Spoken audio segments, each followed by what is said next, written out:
தமிழ்நாடு மற்றும் மத்திய அரசு துறைகளில் பணியாற்றி ஓய்வு பெற்ற ஓய்வூதியதாரர்களுக்காக அஞ்சல் துறை புதிய முக்கிய சேவையை அறிமுகம் செய்துள்ளது.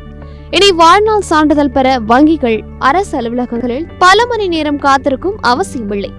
தபால்காரரே நேரடியாக இல்லத்துக்கு சென்று பயோமெட்ரிக் அடிப்படையில் டிஜிட்டல் லைஃப் சர்டிபிகேட்டை சமர்ப்பிக்கும் வசதி ஏற்படுத்தப்பட்டுள்ளது.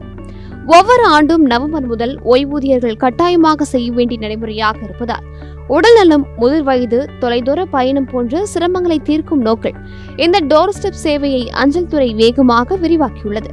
இதனால் முதியவர்களுக்கு நிம்மதி கிடைக்கும் என கூறப்படுகிறது. இந்தியா போஸ்ட் பேமெண்ட்ஸ் வங்கி மூலம் செயல்படும் இச்சேவையில் தபால்காரர் வரும்போது ஆதார் எண், மொபைல் எண், ஓய்வூதிய கணக்கு விவரங்கள் உள்ளிட்ட அவசியமான தகவல்கள் பதிவு செய்யப்படும்.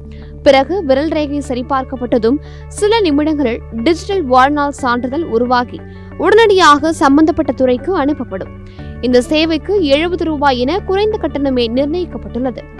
வங்கி அல்லது ஆன்லைன் செயல்முறைகளில் தேர்ச்சி இல்லாத முதிய ஓய்வூதியதாரர்களுக்கு இது எளியதும் பாதுகாப்பானதுமாக கருதப்படுகிறது. இதற்காக தபால்காரர்களுக்கு சிறப்பு பயிற்சியும் வழங்கப்பட்டுள்ளன. ஓய்வூதியம் பெறுவதில் தாமதம் ஏற்படாமல் இருக்க இந்த சேவையை விரைவில் பயன்படுத்துமாறு அதிகாரிகள் அறிவுறுத்தியுள்ளனர். குறிப்பாக உடல்நலம் பாதிக்கப்பட்டவர்களுக்கு இந்த வசதி மிக தேவையானதாக இருக்கிறது. மேலும் புதிய டிஜிட்டல் பாதுகாப்பு தொழில்நுட்பங்களின் மூலம் ஓய்வூதியர்களின் தரவு பாதுகாப்பு உறுதி செய்யப்படுவதாகவும் தெரிவிக்கப்பட்டுள்ளது.